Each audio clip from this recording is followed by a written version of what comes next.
It's like I should be skiing somewhere. And they're off.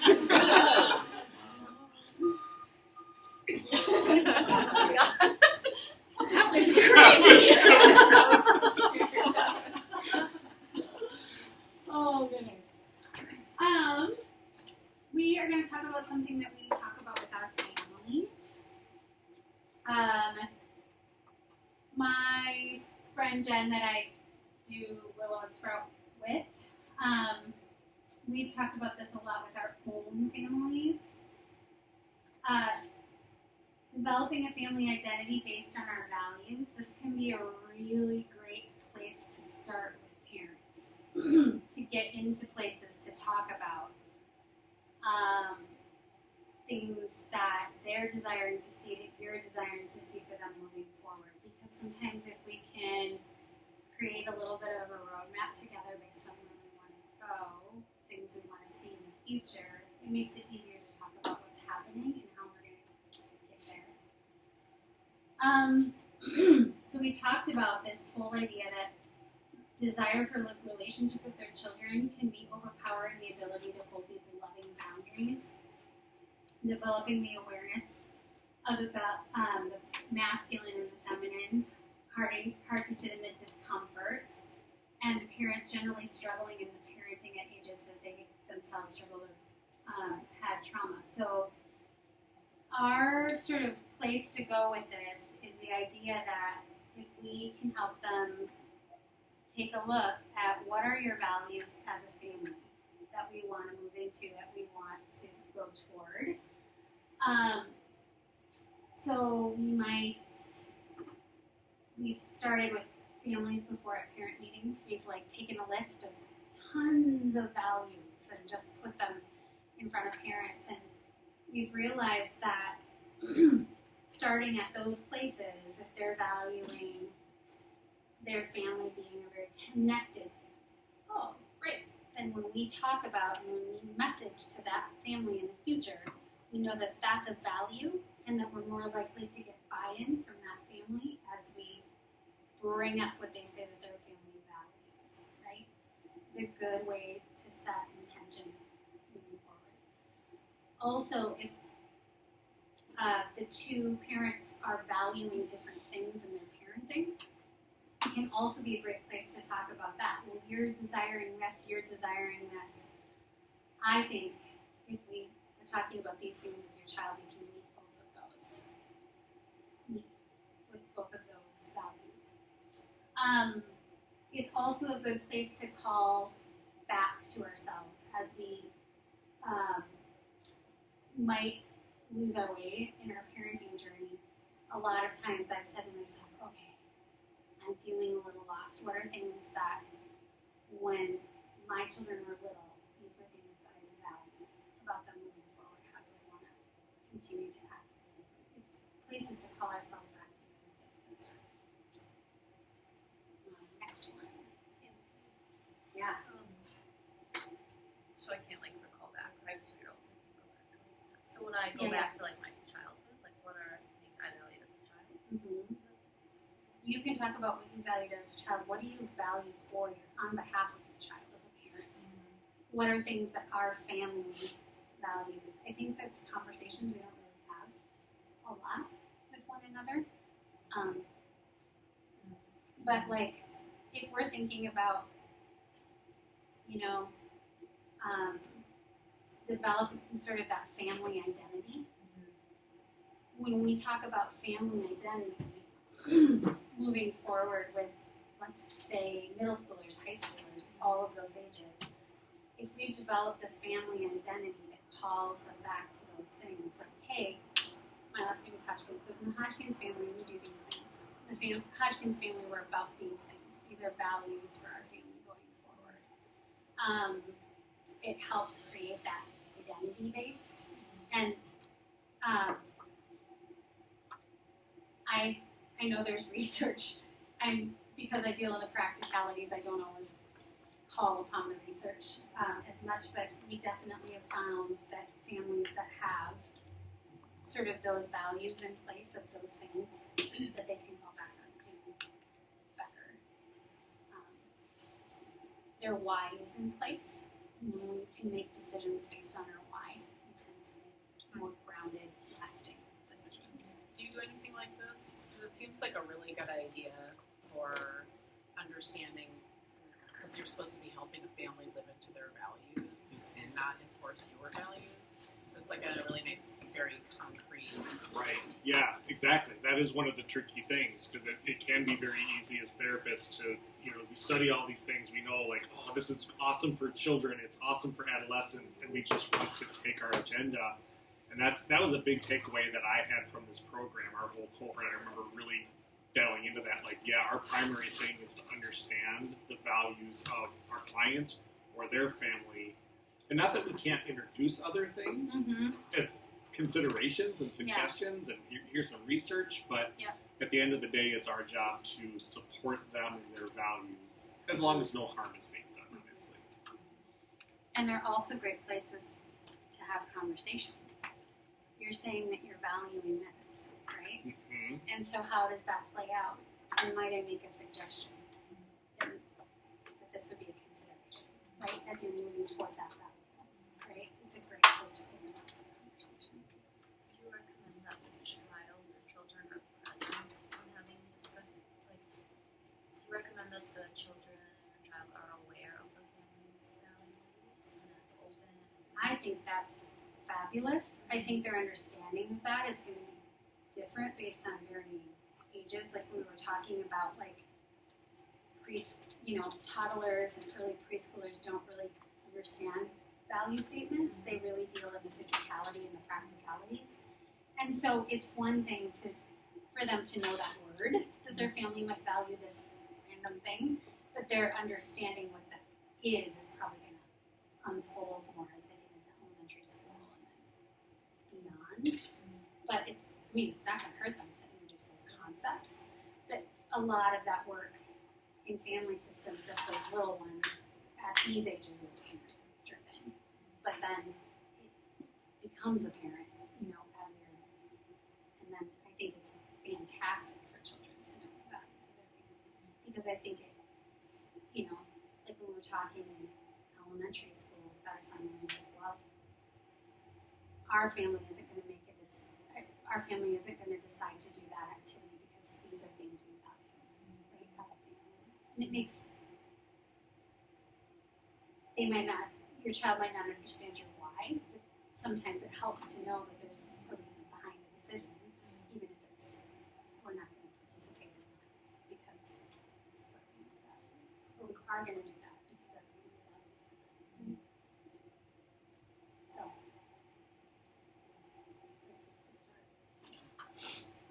another thing we work with a lot with our families is creating care rituals. Bedtimes, drop-offs, all of those things. We all know that the idea of ritual is really important to us as humans, right?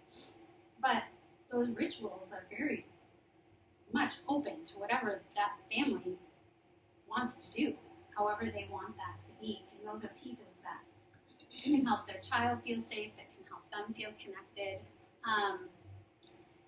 So one of the things we deal with a lot is drop-offs and pickups, right, at the end of the day, beginning of the day. We deal a lot with those. Parents talk a lot about how difficult sleep is for their child, and so those care rituals are a really wonderful place to connect.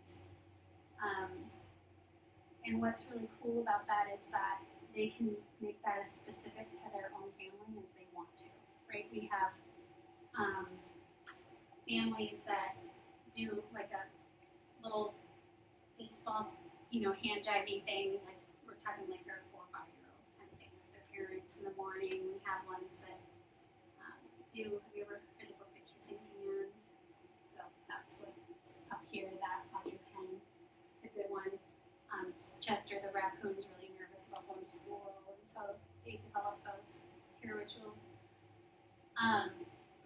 There's a person that we love to follow for early childhood. Her name is Monica Gerber.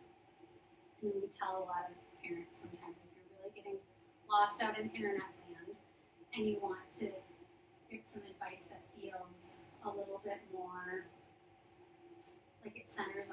connection, because we find that that's a value for a lot of families. Magda Gerber is a place that we suggest going for those things. But it creates places of transition, places of stress, especially for families, new siblings, all of those things. If there are care rituals in place, it can be a place to connect and ground us. So it can be a great suggestion for families that are moving through things that are tricky. A couple books I have about that, because you know I'm all about the books. I'll always come back. Tell me more about what you did today. This is a little boy talking to all of his different stuffed animals about what they did during the day today. And that's a bedtime one. How do we say hello to people when we meet them? Parents that are struggling with their neurodivergent kiddos sometimes have struggles around like making friendships and how to say hello and entering things. So having books about hello is really good. Another one I don't know if you've heard, but this is a good one. I think I would love all therapists to have this book. It's called The Invisible String. And Is that the one by Patrice Cast? Yes, Okay. so good. It is so good. So this one I'm going to read to you. Liza and Jeremy, the twins, were asleep one calm and quiet night. Suddenly it began to rain very hard. Thunder rumbled until it got so loud that it woke them up. Mommy, Mommy, they cried as they ran to her. Don't worry, you two. It's just the storm making that noise. Go back to bed. We want to stay close to you, said Jeremy. We're scared, Mom said. You know we're always together no matter what. But how can we be together when you're out there and we're in here? Mom held something right in front of them and said, this is how. Rubbing their sleepy eyes, the twins came closer to see what Mom was holding. I was about your age when my mommy first told me about the invisible string.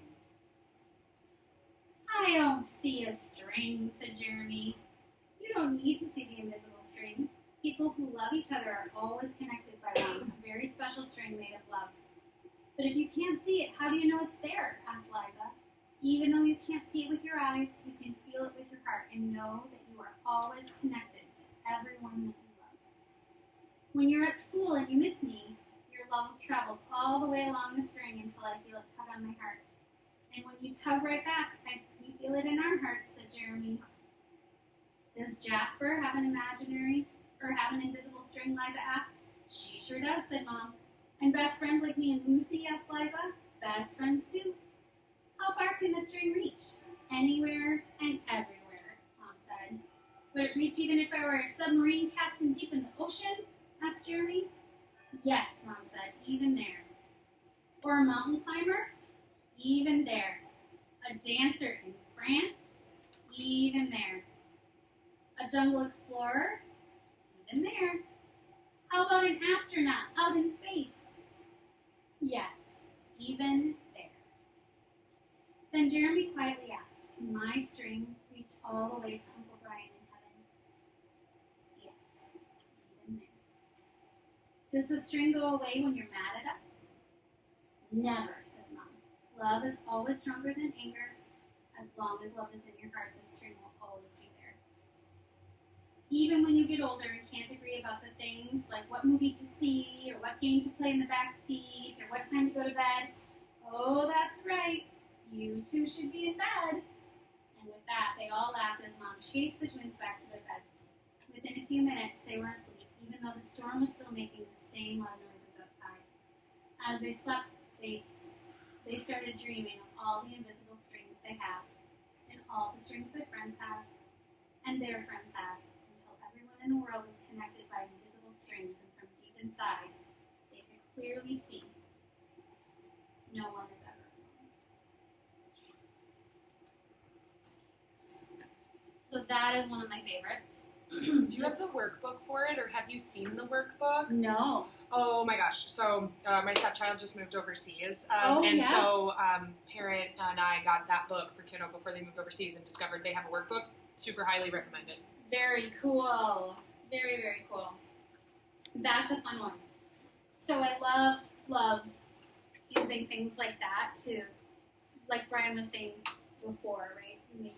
Making those things that are internal concepts that we talk about external and putting some form to that.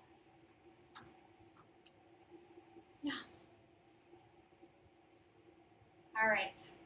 Some things that I value as an early educator that are ways that we try to work with children, and I think are really, most of these are very applicable for adults too. First one is honoring emotions. So whatever way our children arrive, whatever way our parents arrive, whatever way our people arrived in front of us, honoring the way that they come and how they arrive is really important. We talked about this before, but settling our own bodies first is probably, I think, the key to most interactions going on, right? If we can settle our own body first, if we can be present to where we are and what we're feeling, and then we can have parents do that same thing. We can have children do that same thing. That really supports everything we're trying to do. So attachment styles play into that, secure attachments, ambivalent attachments, disorganized, all of those things.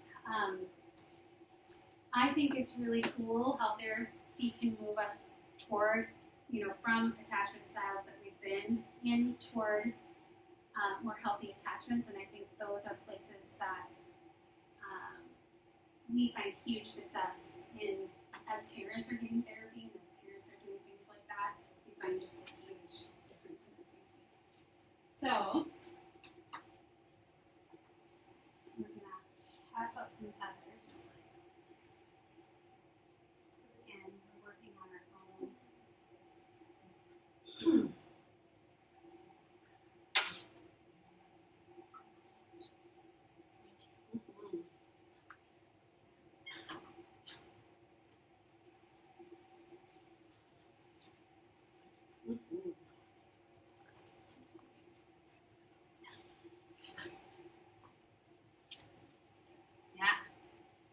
So, one of the things we might have our kiddos do, they're already going to be talking about this when we pulling them out, right? They're soft. I feel when I have purple, pink, all those things. So, we talk about, we're going to use our feathers to tune into our bodies. I think this is really important for us as humans to really get grounded.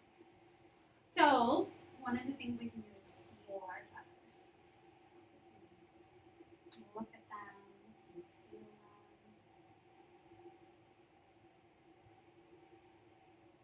And then the breathing work that we do is so important for all of our nervous systems. We do a lot with feathers with our early childhood friends because they can see something physical happening.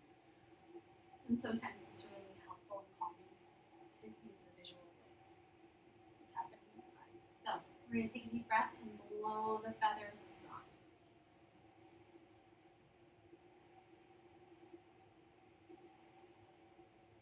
You want to try moving your mouth around so you can blow all little parts of the feathers. Do that.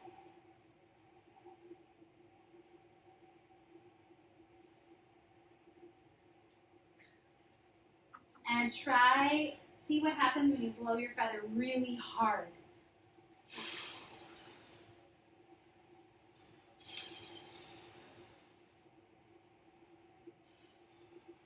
Sometimes it breaks, that's great. And then sometimes it's fun to see if you can blow your feather up in the air. No, I'm under the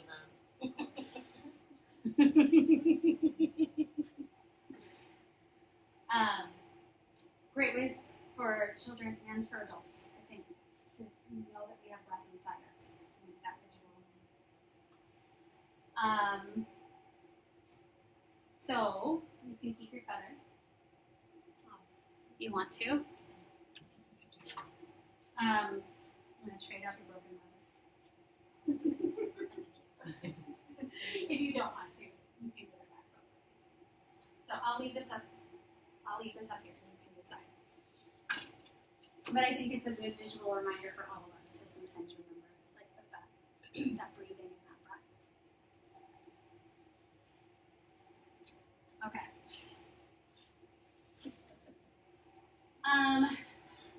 So co-regulating, like we were talking about, breathing activities. So when you're working with little people, if you ever have little people that you are working with, we don't want them to hold their breath like we do with adults. Just a piece, we don't want those little ones to hold their breath. It's just one of those.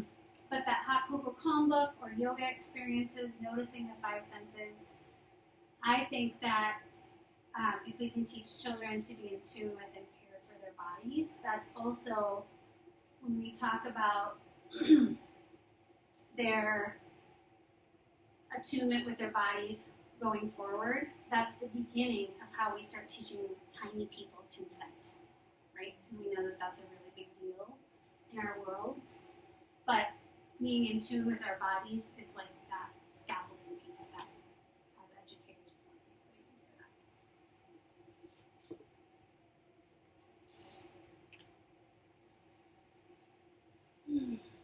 Sensory rich experiences.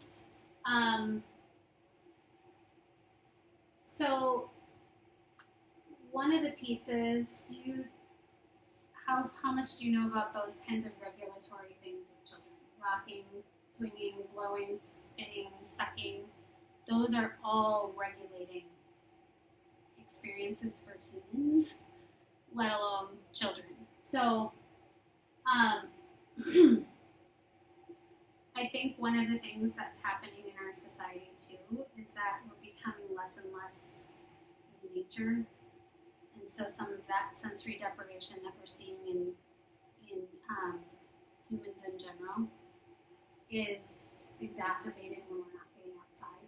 So, like we do with adults, right? Sometimes getting outside for a walk, moving your body, having those experiences, it's the same as we do with our little ones. Noticing their preferences and sensitivities is really important, but having a really sensory rich experience is a really big part of what will regulate them. So I talked a little bit about helping children scaffold a new skill before, right? We talked about first when they're really tiny infants, we're doing it for them, then we're doing it with them, then we're being the coach from the sidelines, and then eventually we want that to be independent.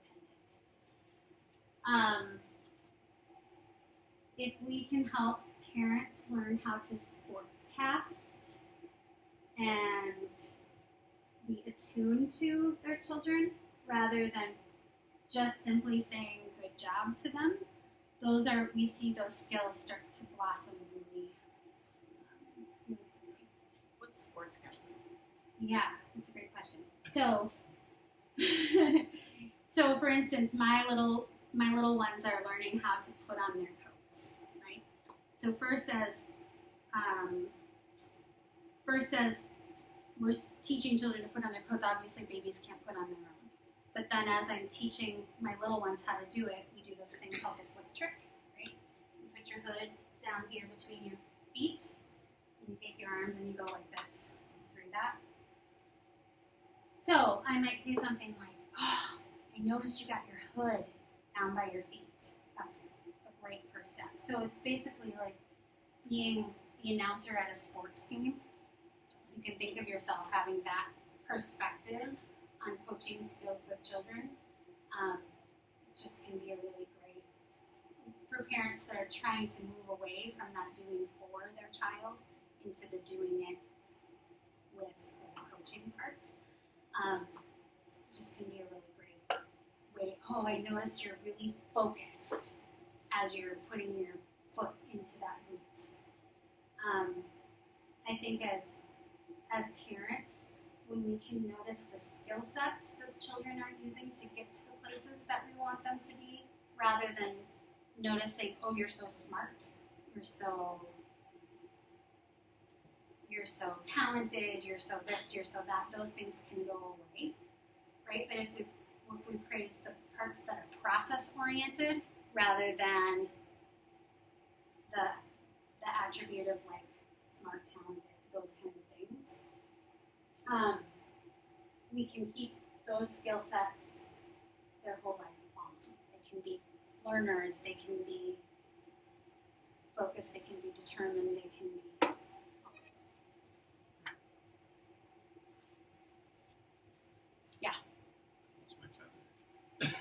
that's right. That's great. I share one challenge that I see with praise, Yes. which I learned this in parent cafes. Remember when I told you about the parent cafes, which Yeah. it's a national thing for elementary school, but somehow the adolescent guy got asked to join Amazing. this organization. So we used to go to daycare centers and run these parent cafes for parents. That's so cool. And one of the rules we had was you listen to somebody else's story as we asked questions on social emotional learning or resources or different things like that. People would share their stories, but we had rules. Well, we didn't even call them rules. I forget what we called them. We tried to take the rule thing out of it. Yeah. Adults don't have rules. We have agreements. That's what we Sure. call them. We had agreements with each other, and one of them was you wouldn't praise anybody either. And the idea was, if you praise people, what do they think when you don't say anything? So there's 5 of us sitting around the table, and somebody shares a story. Like, oh, that's so awesome! I love that you said that. And then the next person shares something, and nobody says anything. What happens in that person? Mhm. So that whole praise concept is really kind of tenuous because, like, oh, I feel great when I'm hearing praise, but when praise disappears, or I didn't hear praise when I heard somebody else got praise, Mhm. then that kind of gets into our heads and our identity. Mhm. So, And I think the idea of sportscasting and being attuned is that idea that you're showing you're present and you're showing that you're noticing what's happening rather than that praise piece. So, and the things that we notice and bring our attention to sometimes get noticed and brought attention to as we move on. So, yeah. The same pieces with fostering internal risk assessment. So with children, one of the things we know is that physically assisting them with tasks, helping them from behind, holding their hand as they cross things, we think that's really great stuff in the time, like when they're doing it. But what we've noticed is that children get hurt. They have more struggles because the next time they do that skill set, they don't calculate in the risk that the adults provided for them. So, just a few little pieces from that early childhood standpoint. So what would we do instead? Back to the sports casting, things like, wow, I noticed how you put your feet right on top of each other as you were climbing that. You were really focused. Those kinds of things. So, another thing that I think it's really important to do with children is asking for help. I think we don't teach anyone this enough in our society that it's okay to ask for help. And so we start with our really littles.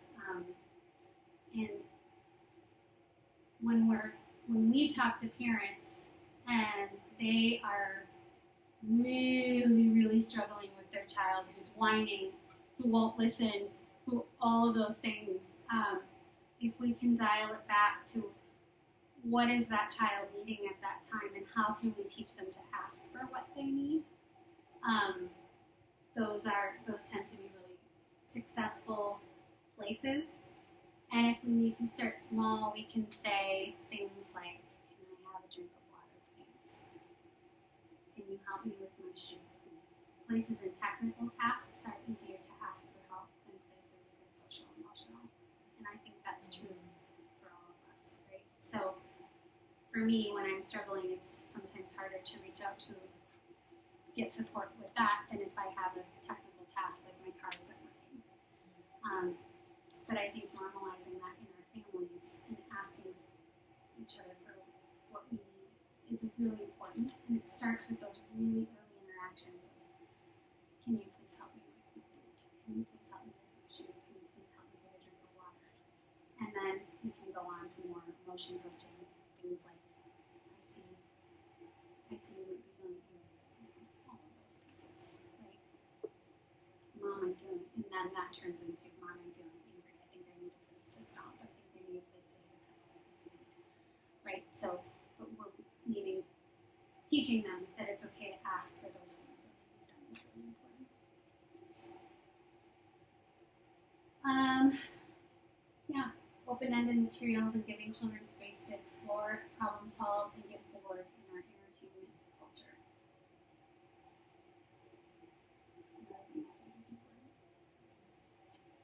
I could talk an hour about board, but you'll probably get that in the adolescent science.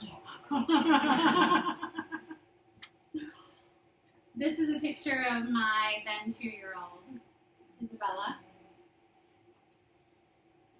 So we've gotten ourselves all the way to the idea of boundaries. I know you all as therapists hopefully are developing your own boundaries. I hope that we're helping the people we work with develop boundaries. I'm going to talk a little bit about helping develop boundaries with children, which I think is one of the best gifts that we can give them. When we talk about early childhood, we often love to explain to parents the idea behind giving 2 choices to their small children. When we give 2 choices, one of the choices needs to be something that we have control over. We don't try to make the 2 choices punitive, but we try to make them legitimate options. So, examples. My 2-year-old's taking a bath. Isabella, which washcloth would you like? The red one or the blue one? I don't want a washcloth. Okay, you can choose a washcloth or I can choose for you. Do you want the red one or the blue one? She chooses the red one. If she doesn't choose one, I'll say, oh, I guess tonight it's my turn to choose, so I'm going to give you the blue washcloth. She has a fit because she really wants the red one. Great. Then next time, you can choose. And so those are a lot of how we frame our boundaries with our young people. Why do I think that's so important? Having a plan and direction as a parent helps our children feel safe. And if they can sense that we don't have a plan, that we don't have direction, especially at those tiny ages, they start to internalize the message that it's up to them, that the adult isn't going to keep them safe. So, that is one of my pieces that I think is one of our most critical parenting takeaways that we teach parents at our school. So, they're having a hard time getting to the car. I see that you don't want to go to the car. It's okay to feel mad about that, right? And as the parent, how do we want to model that? We want to be regulated in ourselves because that's not that child. That's not that child trying to be mean to us. That's that child saying, I don't have the capacity right now to go to the car. So we can say, that's okay. It is time to go to the car.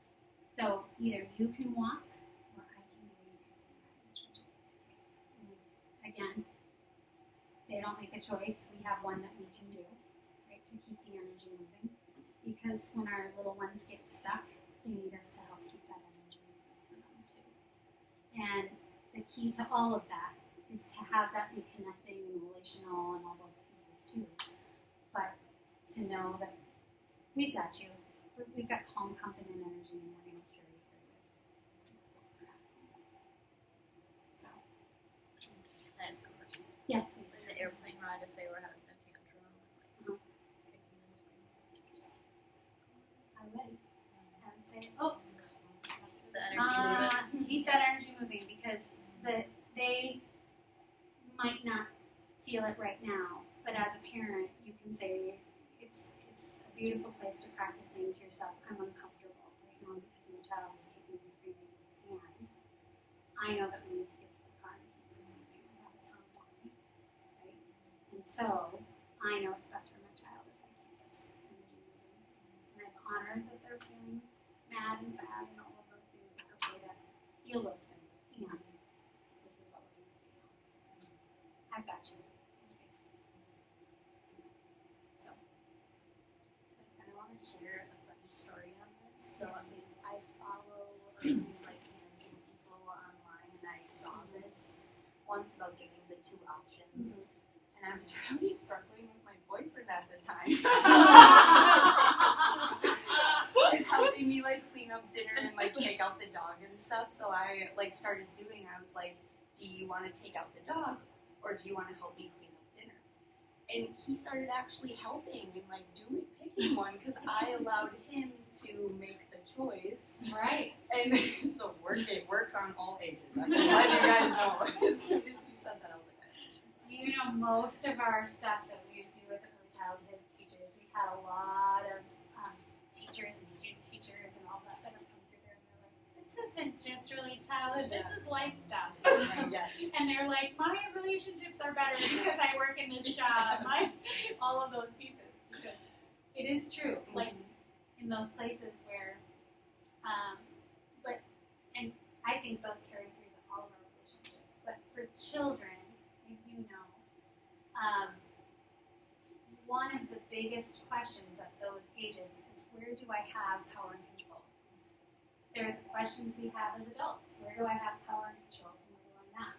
Right? And when I do have power and control, I can make those decisions. When I don't have power and control, then that's something I can set aside and do down. Right? So anyway, those are the places that I think when we make it very clear to children where their appropriate power is in the relationships, they really settle in. So these are places you have power, these are places you don't have power. And in the places, if we're not giving them choices, we're never giving them power. If we are giving them too many choices, they have too much power.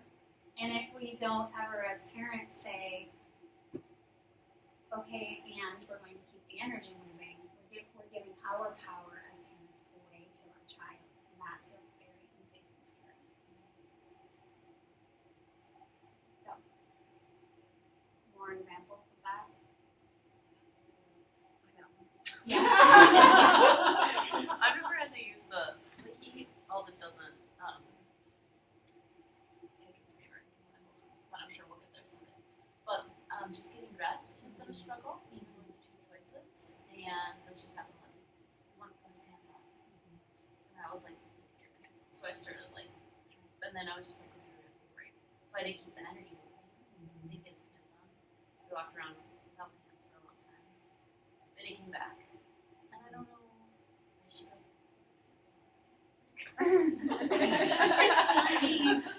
because it was like, it felt like I was becoming forceful with the pants, so I stopped. Yes. Some of that is a judgment call. Right? Do you have a morning or evening that at home? No. Okay. No. That's your call. To me, there's not a right and wrong in that necessarily, but there are times where it's like, if the end result is we've got to get out the door, we've got appointments, we've got things, and I think it's okay in those situations as a parent to say, yep, I get it. Looks like you're not up for making a decision right now. We do have time today, so that's okay. We can come back to that. Some days we won't. I do know that there's some of those are judgment calls, and some of that is if they're not up for it, there is an element of discomfort in learning, and there is some of those places where we do have to choose those things too, because we know, right, that okay, but we have an appointment, and I'm the grown-up, and we need to get out the door to this thing. That to me starts to. Right. And it makes me think of what you were talking about earlier with masculine and feminine energy. Because in that moment it felt very more heavy, like we need to do this. And sometimes I think that's really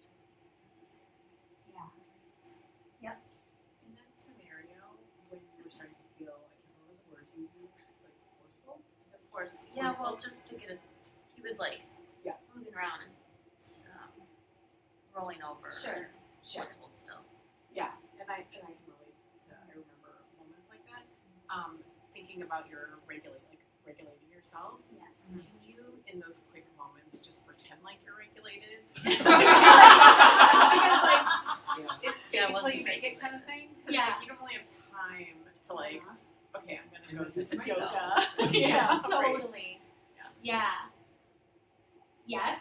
I think there's always situations where we need to, right? Because we need to carry out the task.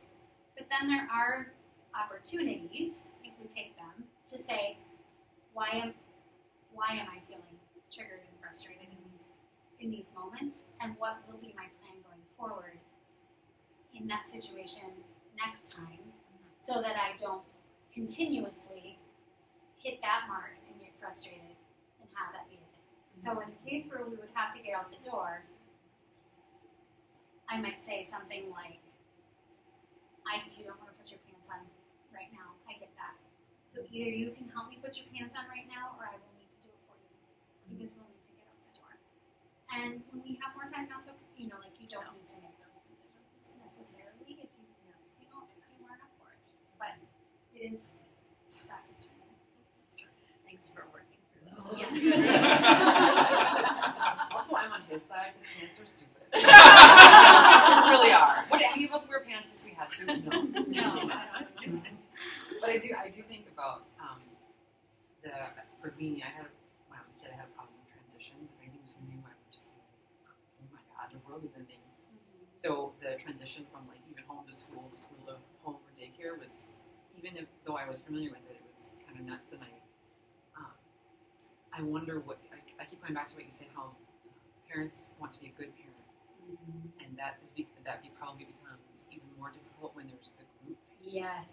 and all the Yes. parents are there picking up their kids, and Yes. your kids like melting down, and that's where I'm like, that's I think where you have to fake it to make it, because Yeah. you're just trying to get through that probably the best that you can, Absolutely. and not be seen as embarrassment is hard to overcome in the moment. So I don't know where I'm going with that. I just sort of think like, oh my god. And I think for parents, right? Because we're all going to work with parents that have those moments in themselves, right? And if we deal with it in ourselves. And so, to me, those are beautiful places to come up with your why and your how. And to know, right? I'm not a bad parent because I have a screaming child.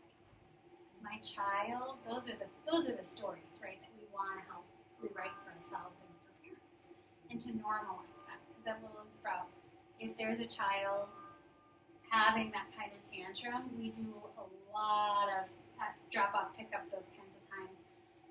Yeah, you might feel mad right now. That's okay to feel mad, and we want to normalize. When I said they get to come however they come to us, right? They're kicking and screaming, and we say, "Oh, you have some big feelings today. It's okay to come to school with your big feelings. It's okay to go home with You your should big say that feelings." to us.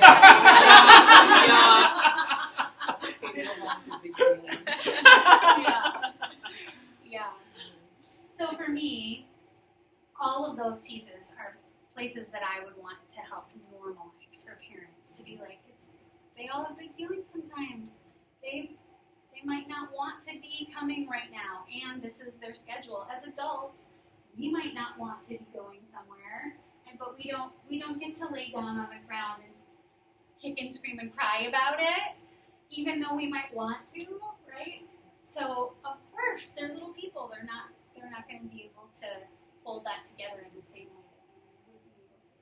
So it's okay, and I think we, as people that are working with people that are helping to regulate themselves and regulate small people on their behalf, is one of the keys to that to me is noticing and regulating what that emotion is in those places and honoring it and saying it's okay.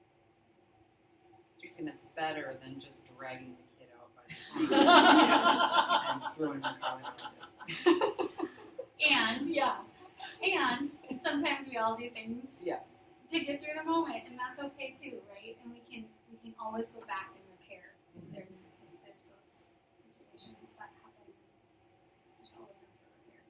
fill in the blank. There's no such thing as. Perfect parents. Absolutely. Okay, so another break.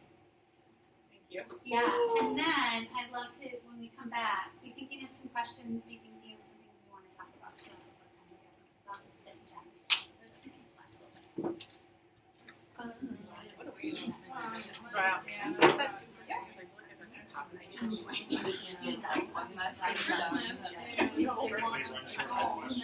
They may not. So he's like, I've got a couple games to play. okay, cool.